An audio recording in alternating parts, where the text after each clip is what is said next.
How to turn any JPG image into editable layers with Canva Magic Layers.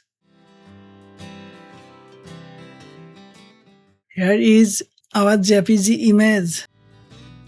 We are going to convert it into editable elements.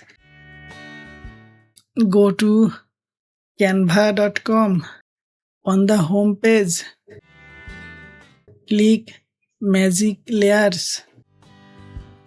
Now upload your JPG image.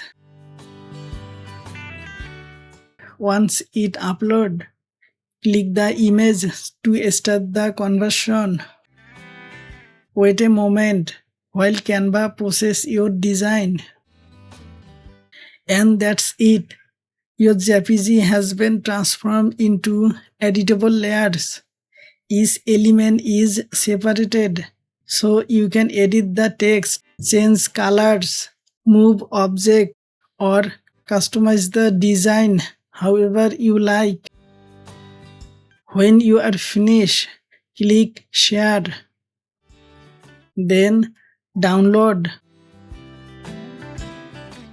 Choose SVG as the file type and click Download.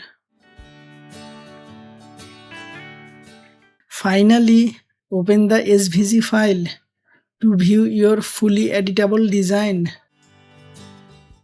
If you found this tutorial helpful, don't forget to like, subscribe, and thanks for watching.